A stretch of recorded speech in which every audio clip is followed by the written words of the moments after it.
Vince Ryder here. And yeah, welcome to my top animations that I watch.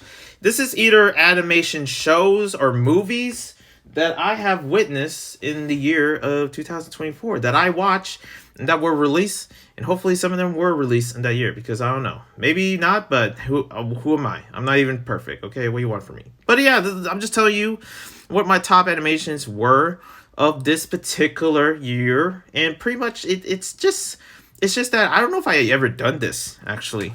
I usually do top webtoons, top games, but I think this is a new one. So yeah, why not put this in? And let me tell you, there's a bunch of stuff that I didn't really put in here. I'm not an animation channel to begin with.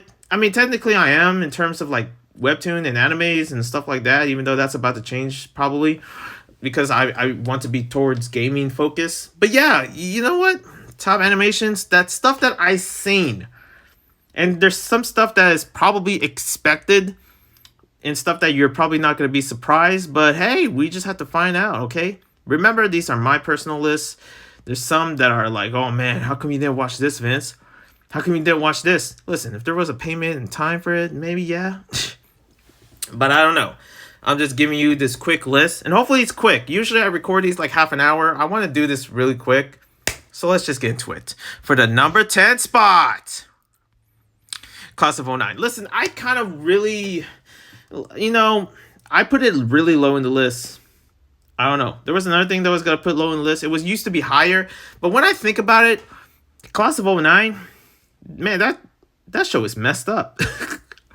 The freaking games that I found out about what the series is based on, the Steam games, are messed up. The creator messed up. Like, what isn't messed up about the freaking Class of '09? It's literally Euphoria in anime. It's literally American toxic culture in anime.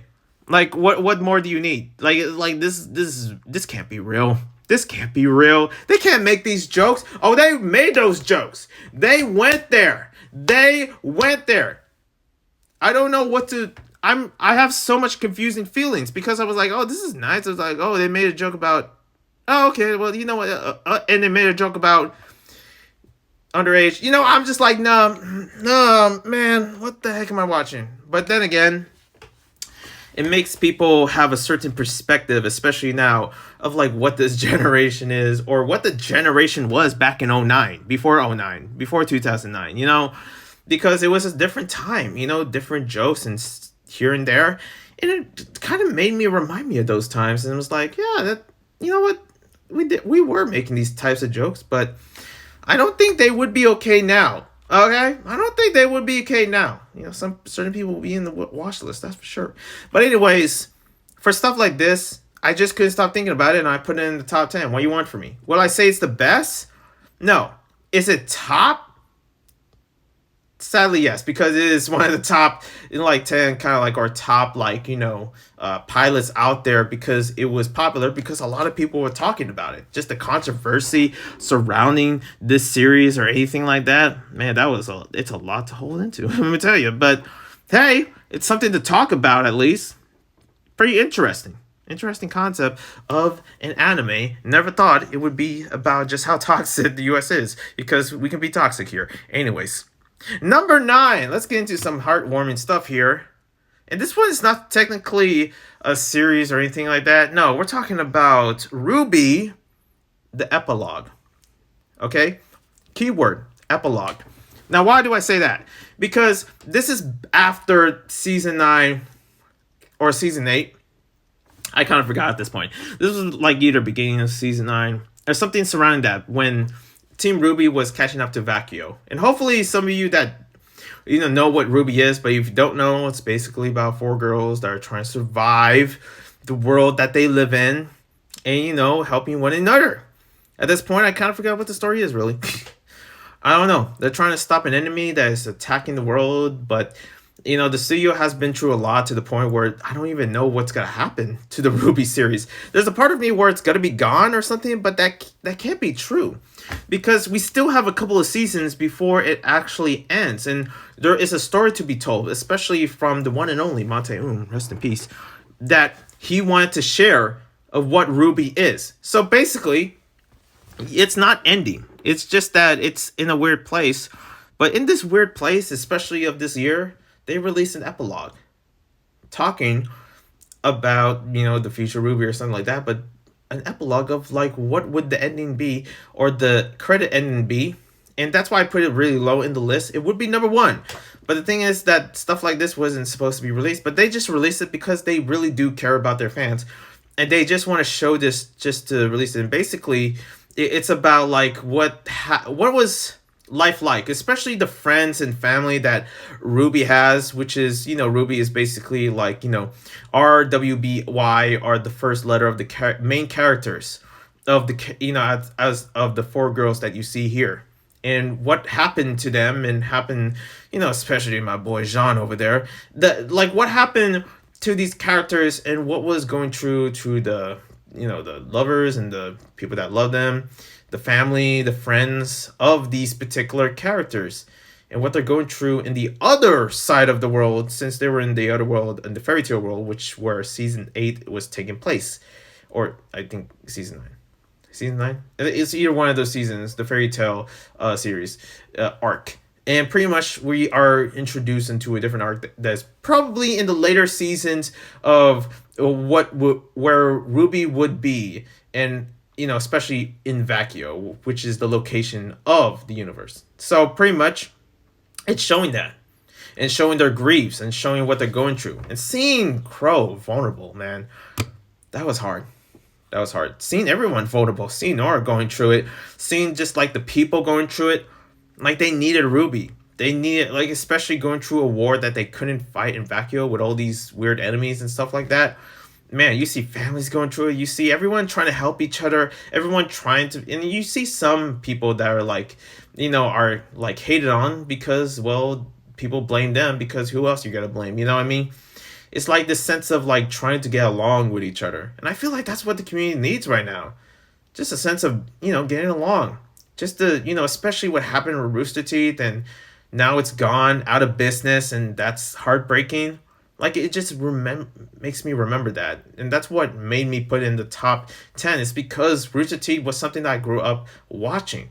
It was, and it's sad to see them go. Like, we see a lot of layoffs, but with that gone, it's like what else would happen? What else is gonna happen to these people? These are a lot of people that work on Rooster Teeth, and just it disappearing, it's heartbreaking. Anyways, number 8 spot goes to The Amazing Digital Circus. Now this one, I'm not the biggest fan of Amazing Digital Circus, but the last episode that they put out for episode 4, I kind of liked it.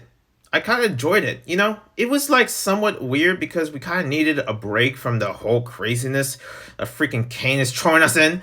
And we just need a little bit of simplicity. And it feels like, crazy is better. So I'm good with that. It kind of makes me worried to have a 9 to 5 sometimes, even though I kind of need a job at the moment. But yeah, it's just, I'm looking at this. I'm like, wow, that went there. And I soon discovered, like, wait, we're getting introduction from each other characters.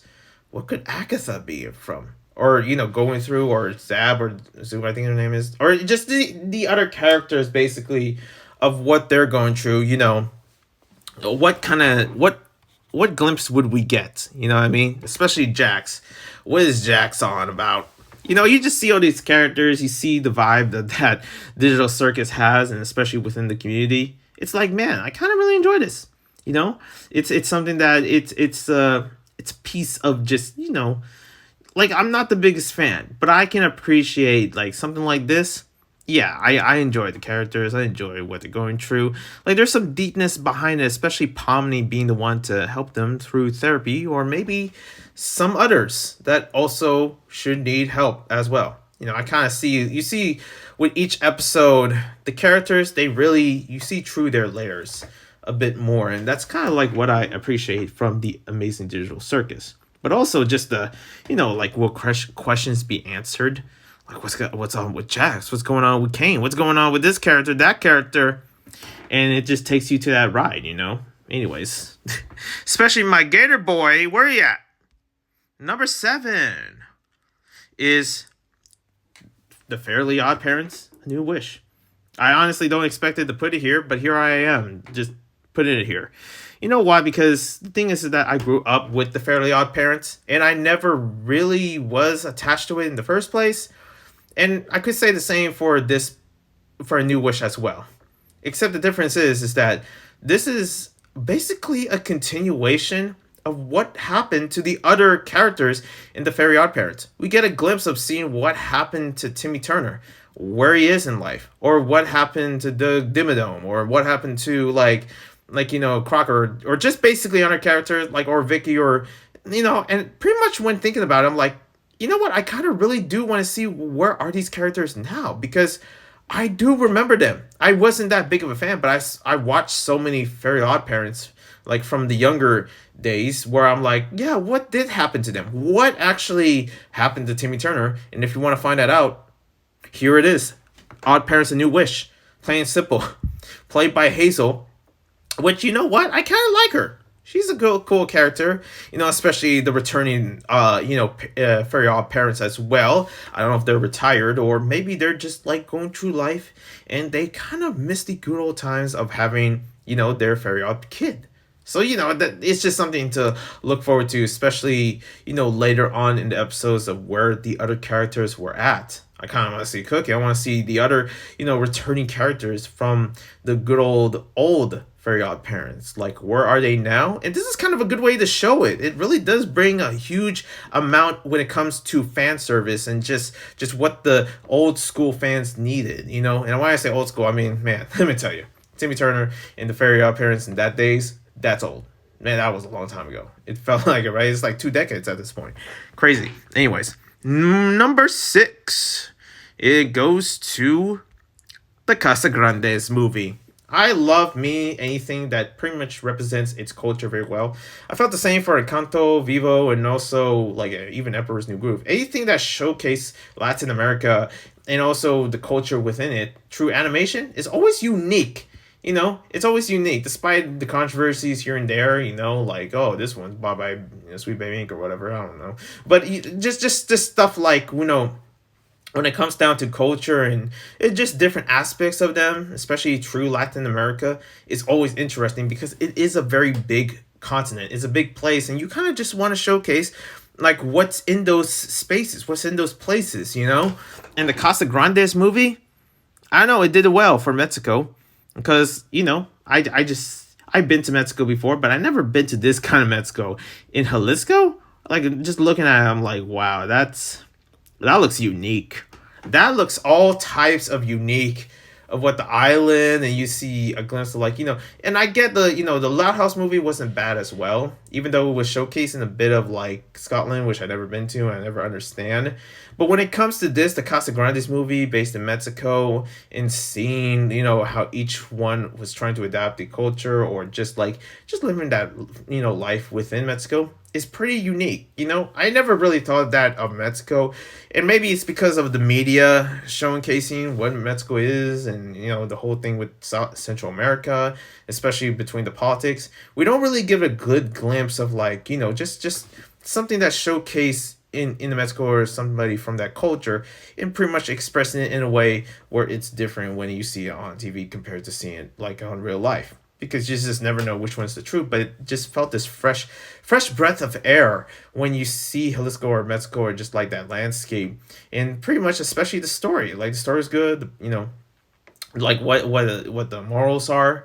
It's a unique movie, and pretty much it's kind of like my favorite one. I never was a fan of the Casa Grandes, but I think this one is just like the movie. It did it very well enough where I'm like, yeah, you know what, it's not bad. And number 5, this was a questionable one because I'm like, man, you're telling me that I have to watch one that actually ended the series or something like that. I'm talking about freaking Sailor Moon Cosmos movie, The Pretty Guardian. There was a lot of talk about this, man. I don't even know what to think about because I felt like I was late on the train on this. It wasn't bad. I enjoyed Sailor Moon Cosmos, but what's the sad part is this is the last that we're gonna get out of it. It's like, are you serious? Like, I guess Sailor Moon is done. I know it's been around for the longest time, but it's kind of like, what? That don't make sense. This is it. This is the last time we're gonna see Sailor Moon. So I have to put it in the list because Listen, Sailor Moon was one of those forbidden things that I remember seeing as a kid. It was literally forbidden. I don't know what made it forbidden. It was not inappropriate, but it was like, for some reason, it was forbidden.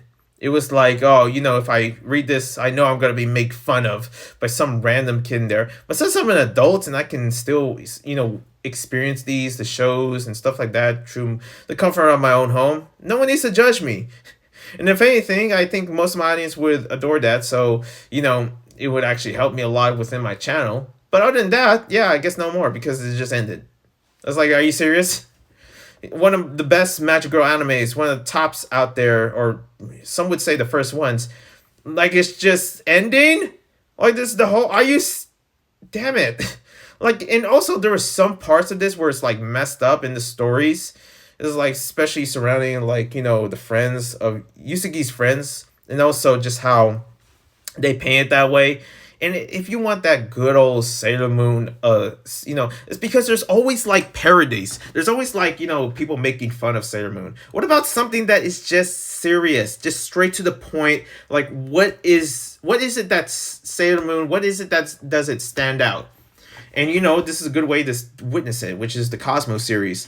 And yeah, it did it pretty well. And also within the Pre-Guardian, like, you can always check the older ones or something like that, but we're talking about the new ones. The ones that, some, even though I witnessed it, I probably forget some of it, but it's the best way to experience it, and especially this very Thanos-ish kind of like vibe that it gives through this particular movie. There was so many questions that need to be answered. I don't know. I'm not really much into Sailor Moon, fandom in a sense, but this was overall like one of my favorites in terms of one of my favorite, when it comes to Magic Girl anime. And I guess this showcased it in a much more authentic way of what Sailor Moon stands for, Anyways, moving on. Number 4, Hazbin Hotel. Who's surprised? Listen, I had a field day of just Hazbin Hotel content, reviews, everything. Everybody was eating, and then when it ended, it was like, well, we're done here. I can't believe it. Most of all, especially released on my birthday, it was like, yeah, yep. Hazbin Hotel is just here for good old... like how long itself whenever getting into the next one, because I heard season 2 was already done, but here we are waiting for it. But yeah, Hazbin Hotel, that was a good time. That was one heck of a good time. Understanding, how the universe works. Charlie, Angel Dust. And listen, there's a part of me, yeah, I know it's demonic, and right now, when it comes to demonic content, it's the most dangerous content that I could witness right now.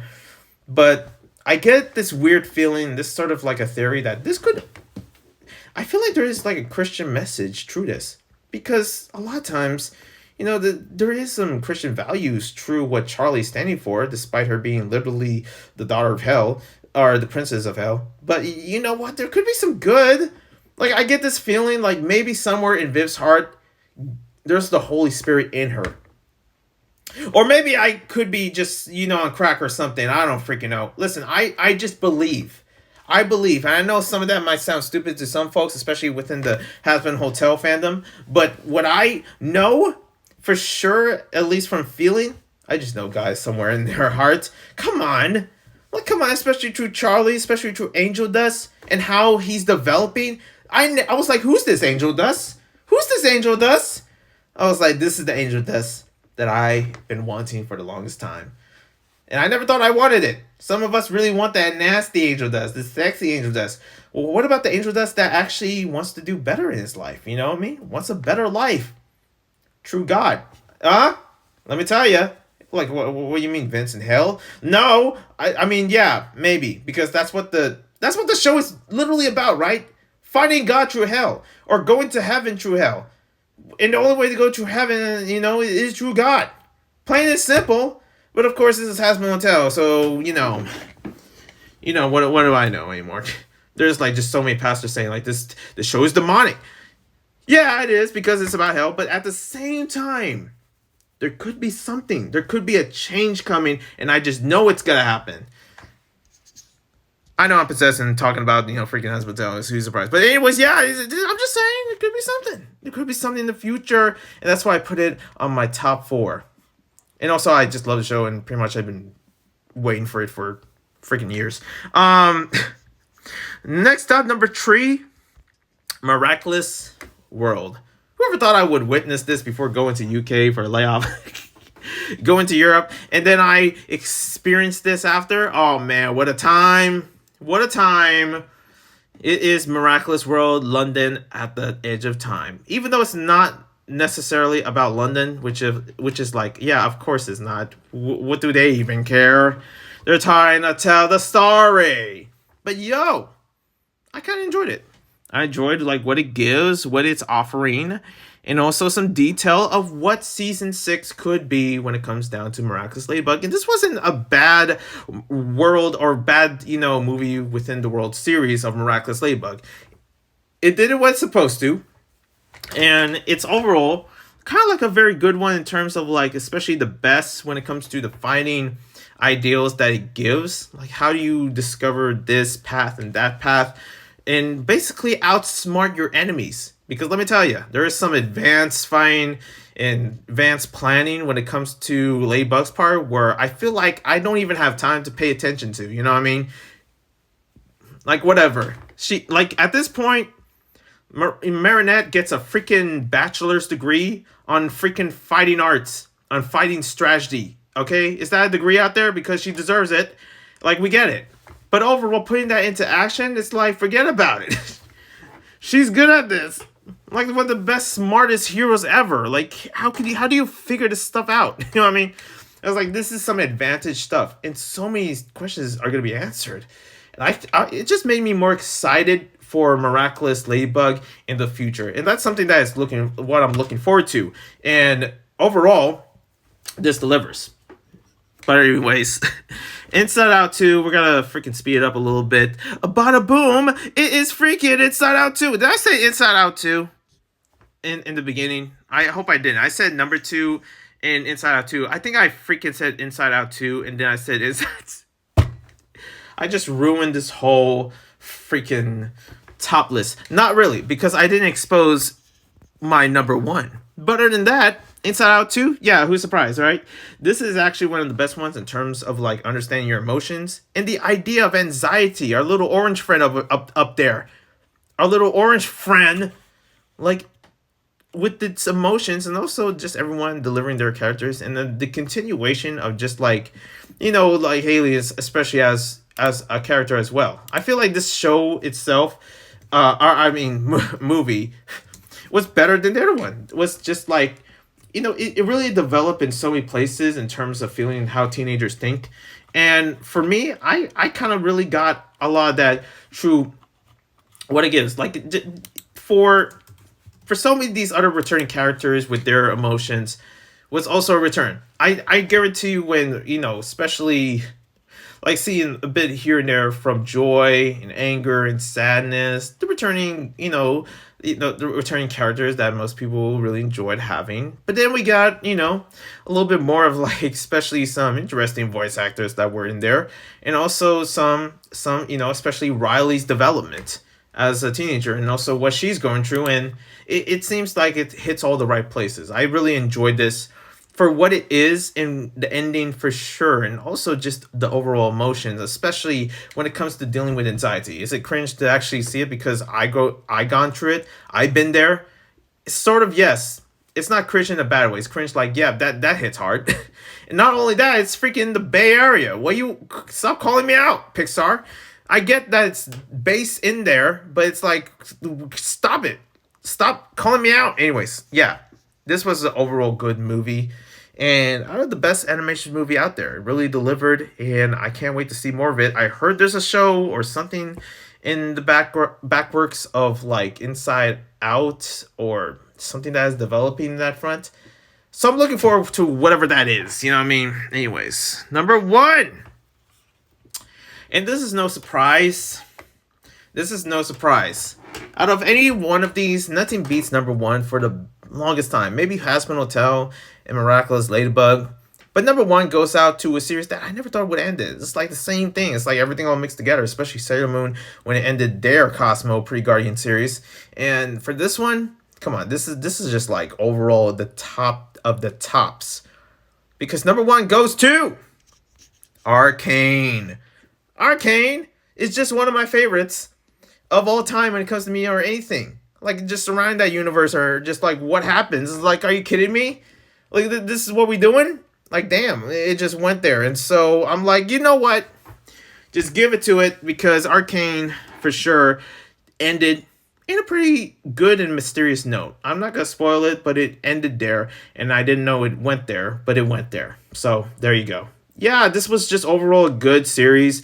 Overall, a good time to actually just getting back to Arcane itself, and to the point where I was such a fan of this season or this series in general. It never made sense that nobody was like when people are like, I never really watched Arcane. I was like, how? How did you not? How did you avoid it?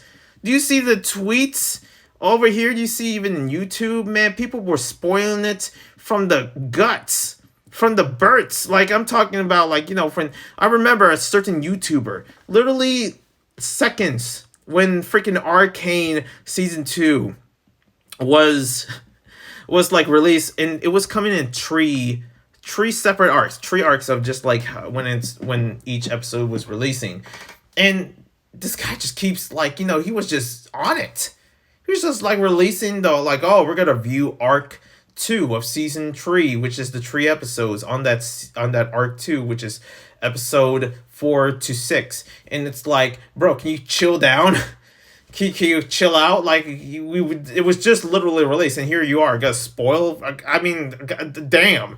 You just decided to make a like, what kind of special service did you get? Freaking Netflix serve you an early meal, and you're over here reviewing it. It's like what? Anyways, yeah, But other than that, it is such a good series, a good way to end the series for sure. Because there were so many things that I didn't know. There was so many stuff that stuck to me. It's like, no way that happened. No way. Like, there was no chill for any characters in Arcane.